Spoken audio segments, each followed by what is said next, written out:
हमारे साथ इस समय केंद्र सरकार के वरिष्ठ मंत्री पीयूष गोयल जी जुड़ रहे हैं। पीयूष गोयल जी, बहुत स्वागत है आपका। मैं जो चंद बिंदु राहुल गांधी ने उठाए अपने प्रेस कॉन्फ्रेंस में, जिसकी वजह से जनता के मन में और सवाल उठ गए, हमारे मन में भी हैं। जजमेंट में खासकर जो प्राइसिंग को लेकर लिखा है पीयूष गोयल जी, जहां पर यह लिखा गया कि pricing details have however been shared with the controller and auditor general and the report of the CAG has been examined by the public accounts committee, यानी पीएससी। और मल्लिकार्जुन खड़गे कह रहे हैं कि उनके सामने ऐसा कुछ नहीं आया। तो सच्चाई क्या है? क्या कोर्ट को गलत जानकारी दी गई? नहीं, वो तो पूरी सभी लोग जानते हैं। नहीं, हमने ऐसी कोई जानकारी नहीं दी है। जो सरकार की तरफ से जो पेश किया गया उसमें हमने बताया है कि ये सब प्राइसिंग डिटेल्स हमने सीएजी को पेश कर दी है। और नॉर्मल प्रोसेस है कि सीएजी अपनी रिपोर्ट बना के पीएससी के समक्ष रखती है और वो उसको एग्जामिन करके पार्लियामेंट में रखती है। तो हो सकता है कि ऑनरेबल सुप्रीम कोर्ट के जजेस ने लिखते वक्त ये लिखा होगा कि पीएससी को दिया है या जाने वाली है। और मैंने भी मल्लिकार्जुन खड़गे जी का देखा, अगर उनके पास नहीं है तो या तो सीएजी से आती होगी, हमें तो मालूम नहीं। हमने तो ये लिखा है कि हमने सीएजी को पूरी डिटेल्स दे दी है और वही डिटेल्स हमने कोर्ट के साथ भी शेयर कर ली है। तो हमारा तो बहुत क्लैरिटी से एफिडेविट भी गया और क्लैरिटी से पेश हुआ है। लेकिन यानी कि और आगे प्राइसिंग अगर के बारे में कोर्ट ने स्पष्ट लिखा है, अगर मल्लिकार्जुन खड़गे जी को कोई डाउट है तो उन्होंने तुरंत कोर्ट में जाके अपनी दलीली डालनी चाहिए और पूछना चाहिए। हमारे तो कांग्रेस पार्टी का तो यही कहना है ना कि उन्हें कोर्ट में ले ही नहीं जाना है ये मामला। वो तो सिर्फ चाहते हैं कि आप Congress party parliamentary sub committee तत्व बनाएं। कोर्ट में क्यों नहीं रखती है? क्योंकि उनके पास कुछ है ही नहीं। They have no legs to stand on. जैसे माननीय अरुण जेटली जी ने कहा, वो तो फॉल्सूट के ऊपर सिर्फ खड़े हैं और फॉल्सूट का कोई आर पैर नहीं होता है। तो मेरे ख्याल से उनको अब एक्सेप्ट करना चाहिए। कोर्ट ने भी निर्णय दे दिया है कि इस पूरे ट्रांजैक्शन में ये जो खरीद हो रही है फाइटर एयरक्राफ्ट की, एकदम सही हुई है, ईमानदार हुई है, पूरा प्रोसीजर फॉलो करके हुई है। और इसको सबको मद्देनज़र रखते हुए कोर्ट ने कहा है कि भाई क्योंकि कोई व्यक्ति या कोई पार्टी अनाप शनाप बयान डाले या अनाप शनाप कुछ कहे, उसके आधार पे तो कोई कोर्ट इंटरफेयर नहीं कर सकता।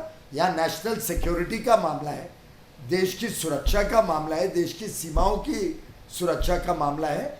ऐसे में मैं समझता हूँ अगर कांग्रेस पार्टी के पास कुछ भी तत्व है तो उन्होंने तुरंत कोर्ट के समक्ष रखने चाहिए। मैं सिर्फ इतना आपसे समझना चाहती हूँ कि जो बात बार बार राजनीति के मंच से, चुनावों के मंच से कांग्रेस पार्टी ने अपनी तरफ से कहा, आज अदालत का फैसला आने के बाद भी वो उस चीज पर कायम है और उनकी जिद सिर्फ इतनी है कि आप ज्वाइंट पार्लियामेंट्री कमेटी बनाएं जो जांच करेगी।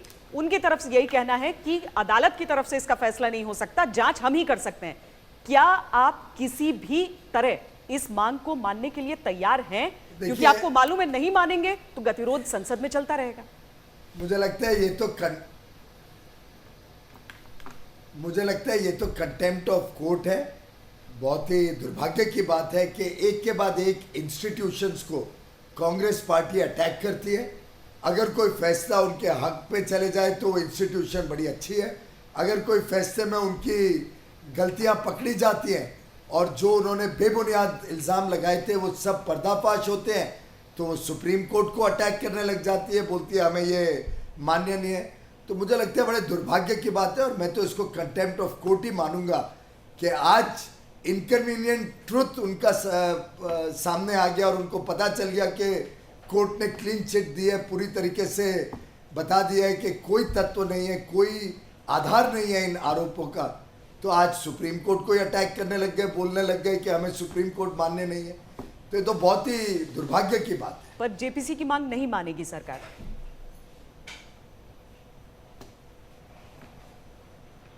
इसके बारे में भी माननीय अमित शाह जी ने आज सुबह बताया कि पहले पार्लियामेंट में चर्चा तो कर लें। चर्चा होगी ना सबसे पहले तो पार्लियामेंट में। क्यों कांग्रेस पार्टी चर्चा से दौड़ रही है, भाग रही है? चर्चा क्यों नहीं कल सुबह सोमवार को सुबह शुरू कर देती है? चलिए चर्चा करते हैं। अमित शाह जी ने कहा जितनी देर चर्चा करनी है हम उसके लिए तैयार हैं। उसमें दूध का दूध पानी का पानी बाहर आ जाएगा। कांग्रेस पार्टी सिर्फ एक अनाप शनाप झूठे बयान करे, उसके आधार पे तो नहीं कुछ भी बातचीत हो सकती है। उन्होंने कुछ तत्व रखने पड़ेंगे, कुछ बोलना पड़ेगा, क्या सबूत है, कौन सा सोर्स है जिसके आधार पे वो कह रहे हैं कि कुछ गलत काम हुआ। तो मुझे लगता है कांग्रेस के पास झूठी बुनियाद के अलावा कुछ नहीं है। पर इस तथ्य पर आप बने हुए हैं कि कैग को दी गई थी पूरी जानकारी सरकार द्वारा। हाँ, और हमने तो कोर्ट में कहा है कि हमने कैग को पूरी जानकारी दे दी है और कोर्ट में भी पेश कर दी अभी तो जानकारी। तो अब पीएससी चाहे तो आगे कैग की इस रिपोर्ट का निरीक्षण हो सकता है। पीयूष गोयल जी, आपको लगता है कि 2019 के चुनावों में उस मुद्दे को छोड़ा जाएगा कांग्रेस द्वारा? जनता को पूरा विश्वास है प्रधानमंत्री नरेंद्र मोदी जी पे। देश के सबसे विश्वस्त नेता के रूप में आज उभरे हैं, सबसे लोकप्रिय नेता के रूप में उभरे हैं, और मुझे नहीं लगता कि देश की जनता को कांग्रेस के झूठे आरोपों पे कभी विश्वास आ सकता है। अभी तो कोर्ट ने जिस प्रकार की तीखी प्रतिक्रिया की है, जिन शब्दों में उन्होंने कोर्ट ने अंत में कहा है, परसेप्शन ऑफ इंडिविजुअल्स, एक व्यक्ति के अपने खुद के कहने या मानने पे एक फिशिंग और रोविंग इंक्वायरी कोर्ट कभी नहीं कर सकती। तो इसी प्रकार से मैं समझता हूँ सबसे पहले तो कांग्रेस से कुछ तत्व रखने चाहिए, बताना चाहिए सोर्स क्या है, आरोप का तत्व क्या है, आरोप के पीछे उनके पास क्या जानकारी है। झूठे आरोप के आधार पे तो कोई कोर्ट में फैसला भी नहीं हो सकता और किधर भी झूठे आरोप जनता के बीच में स्वीकृत नहीं हो सकते। पर आपको नहीं लगता विधानसभा चुनावों में ये आरोप आपके खिलाफ इसने काम किया?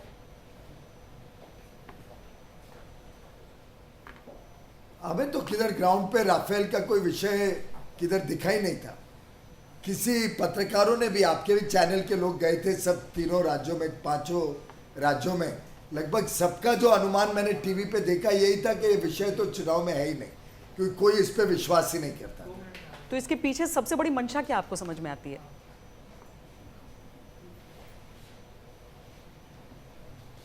क्योंकि कोई बिना कोई मुद्दे की पार्टी जब बन जाती है तो उसके पास जब कोई विषय नहीं था तो झूठे आरोप के ऊपर अपना चुनावी प्रचार करने का उनका मंशा होगी। पर पीयूष गोयल जी, अगर इस मुद्दे पर संसद चल ना पाए तो क्या ये सरकार की जिम्मेदारी नहीं होगी कि कम से कम जो जेपीसी की मांग हो रही है उसे लेकर कुछ बात हो जाए, कुछ बात बढ़े और संसद में कामकाज हो? नहीं, पर हम तो चर्चा के लिए हम तो चर्चा के लिए तैयार है। हाउस में चर्चा हो जाए, चर्चा के दौरान वो तत्व रखें, सोच रखें, सबूत रखें, चर्चा तो होने दो, या कोर्ट के सामने रख दें, कोर्ट भी ऑर्डर कर सकता है। अगर इतने इनके पास कुछ तत्व है तो कोर्ट के समक्ष क्यों नहीं रखे? जब हियरिंग्स हुई तो इनके तो वकील वगैरह सब थे वहाँ पे, उन्होंने रखना चाहिए था अगर कुछ सबूत है उनके पास। रिलायंस को लेकर जो बार बार सवाल उठाए जा रहे हैं, झूठ के आधार पे इन्होंने पूरा विषय चलाया, उनकी झूठ आज पकड़ी गई है और वो झूठ पकड़े जाने के बाद अब उनके पास कोई और चारा नहीं है, तो एक फॉल्स ब्रेवाडो का चित्र दिखाने की कोशिश की जा रही है। पीयूष गोयल जी, बहुत बहुत धन्यवाद हमसे बातचीत करने के लिए। केंद्रीय मंत्री पीयूष गोयल सरकार का पक्ष हमारे सामने रख रहे हैं। उनका कहना है कि कांग्रेस की तरफ से जो सबसे मुख्य आरोप लगाया गया है कि कीमत को लेकर जिस तरीके से अदालत ने टिप्पणी की है कि कैग की जो रिपोर्ट है, कैग ने ये सारी चीजें एग्जामिन की थी, जो कीमत है उसे लेकर, और उसके बाद पीएससी ने उसे देखा। राहुल गांधी ने आरोप लगाया था कि पीएससी के अध्यक्ष मल्लिकार्जुन खड़गे हैं और उन्होंने ऐसी कोई रिपोर्ट नहीं देखी है। पीयूष गोयल जी ने यह साफ किया है कि कैग को रिपोर्ट दी गई है, लेकिन पीएससी ने अभी तक देखा है या नहीं देखा है इसकी जानकारी सरकार ने अदालत में नहीं रखी थी।